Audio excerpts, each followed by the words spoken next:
Halo semuanya, selamat datang di channel YouTube Kamus Excel. Pada video pertama ini, kita akan mempelajari bagaimana cara menggunakan rumus if dan ifs di Excel. Oke, nah jadi apa sih itu rumus if? Rumus if ini ialah rumus yang berfungsi untuk membuat suatu pernyataan menggunakan satu uji logika, yang dimana berarti jika dia benar maka apa, jika salah maka apa. Lalu rumus ifs yaitu rumus yang berfungsi untuk membuat pernyataan dengan dua atau lebih dari uji logikanya. Jadi, jika data pertama benar, maka apa? Jika data kedua benar, maka apa? Jika data ketiga benar, maka apa? Dan seterusnya. Oke? Nah, sebelum kita memulai pada rumus if dan ifs, perlu teman-teman ketahui ada 6 simbol yang biasa dipakai pada uji logika. Yaitu, pertama, ada simbol sama dengan yang berfungsi untuk menyatakan apakah data 1 sama dengan data kedua. Lalu ada simbol lebih besar seperti ini yang menyatakan apakah data 1 ini lebih besar dari data kedua. Lalu ada lebih kecil untuk menyatakan apakah data pertama lebih kecil dari data kedua. Lalu ada lebih besar sama dengan apakah data pertama itu lebih besar atau sama dengan data kedua. Yang mana berarti jika dia lebih besar tetap benar, walaupun sama datanya dia tetap benar karena dia lebih besar atau sama dengan ya, lebih besar sama dengan. Nah, berikutnya ada lebih kecil sama dengan. Yang berarti untuk menyatakan apakah data satu ini lebih kecil atau sama dengan data kedua. Ya. Atau yang terakhir ada simbol tidak sama dengan. Berarti apabila data pertama tidak sama dengan data kedua, maka itu benar. Tapi apabila dia beda, maka datanya salah. Oke, langsung saja kita coba ya untuk rumus if. Nah, di sini ada sebuah data pertama, nama-nama siswa beserta nilai-nilai ujiannya. Lalu di sini ada keterangan, apabila siswa yang memiliki nilai di atas 85, maka lulus. Jika tidak, maka tidak lulus. Nah, jadi kita ini membuat keterangan, apabila nilai ujian siswa ini ada yang di atas 85, maka nanti di sini muncul keterangan lulus. Ya. Nah, sebaliknya, apabila dia bukan di atas 85, melainkan di bawah dari 85, maka tidak lulus. Pertama, untuk mulai rumus di dalam Excel, kita ketik sama dengan seperti ini. Sama dengan, masukkan rumusnya yaitu if, ya, jika, if itu kan bahasa Inggrisnya jika. Jadi, jika, buka kurung. Nah, di sini dia uji logikanya atau logical test. Nah, apa sih yang ingin kita uji? Yang kita uji itu yaitu nilai ujiannya, ya. Ini, maka kita klik saja sel ujian yang pertama. Sel C3. Apakah C3 ini kita ingin buat jika nilai di atas 85. Dia di atas, bukan di atas sama dengan ya. Berarti hanya di atas 85. Berarti apabila dia 85, dia tidak lulus. Berarti kita buat if C3 lebih besar, ya seperti ini. Kita masukkan simbolnya. Lebih besar dari kriterianya, yaitu 85. Ya, jika C3 lebih besar dari 85, lalu kita buat titik koma. Nah, setelah titik koma, dia diminta memasukkan follow if true. Nilai jika benar ya.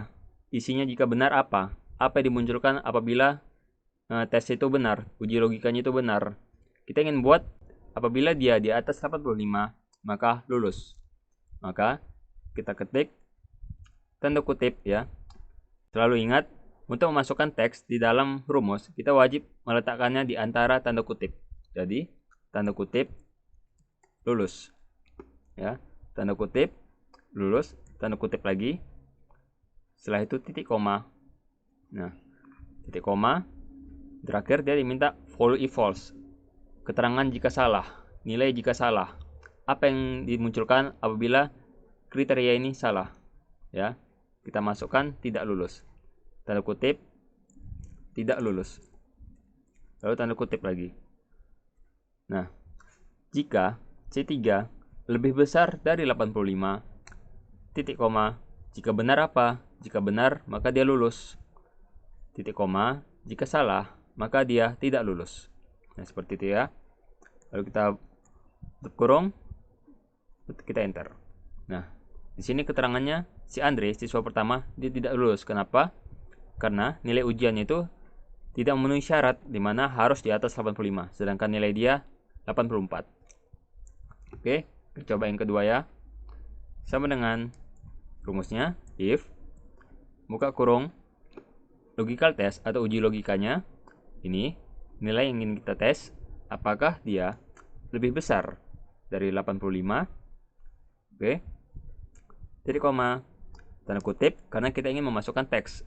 Nilai jika benar dia di atas 85, maka lulus.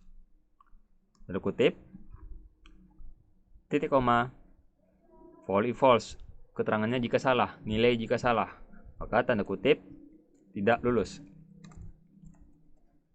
Lalu tanda kutip lagi.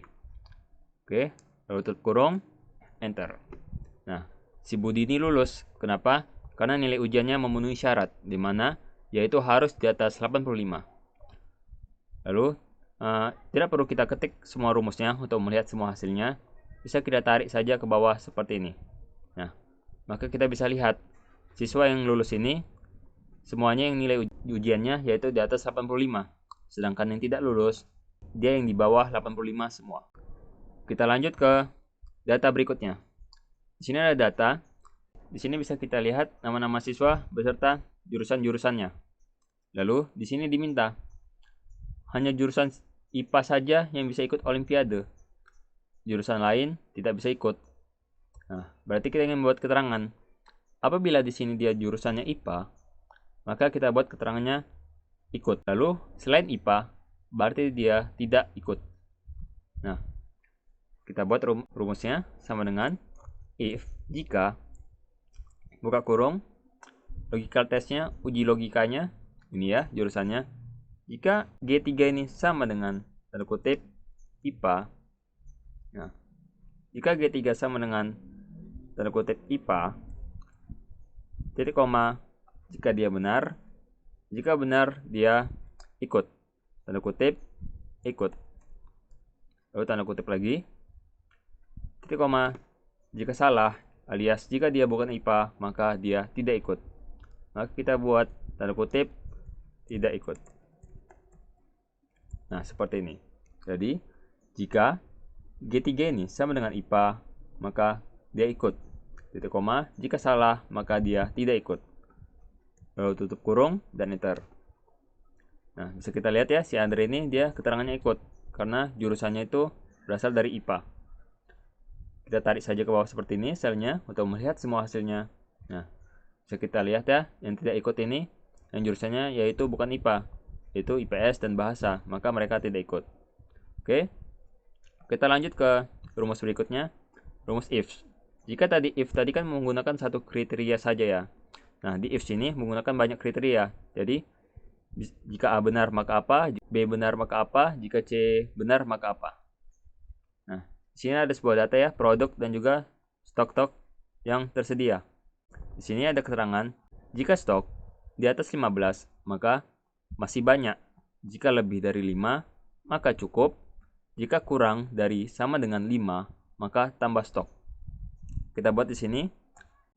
Nah, kita buat sama dengan if, ya pakai S, if, buka kurung, logical test 1, uji logika yang pertama. Maka kita klik saja ini stoknya, yang 7. Jika C3 di atas 15, titik koma, follow if true one. Jika yang pertama ini benar, maka apa? Jika ini di atas 15, maka apa? Maka masih banyak. Maka tanda kutip masih banyak. Nah, seperti ini. Jika C3 lebih dari 15, maka masih banyak. Ya. Titik koma. Yang kedua. Yang kedua kita buat lagi ini. Jika C3 lebih dari 5, ya, logical test kedua atau uji logika keduanya yaitu jika C3 ini lebih besar dari 5, titik koma, fall if true 2. Jika yang kedua ini benar, maka apa? Jika benar, maka cukup. Kita buat tanda kutip cukup. Ya, tanda kutip cukup. Tanda kutip lagi, titik koma. Yang ketiga, jika dia kurang atau sama dengan 5. Ya, bisa kita edit saja di bawah atas ini, atau namanya formula bar. Di sini kita buat, ketik lagi selnya C3. Jika C3 lebih kecil sama dengan 5, titik koma, jika benar, maka tambah stok. Oh, tutup lagi dan tanda kutip. Nah, jadi seperti ini ya. If jika C3 lebih besar dari 15, maka jika benar, buat keterangan masih banyak, titik koma. Jika stoknya ini lebih dari 5, maka dia cukup. Ya. Jika dia C3 ini lebih kecil sama dengan 5, titik koma, maka harus tambah stoknya. Lalu tutup kurung, enter. Nah, bisa kita lihat bahwasannya produk mini dia masuk ke kategori yang kedua ya, syarat yang kedua. Dia lebih dari 5, tapi tidak nyampe 15. Maka dia keterangannya cukup.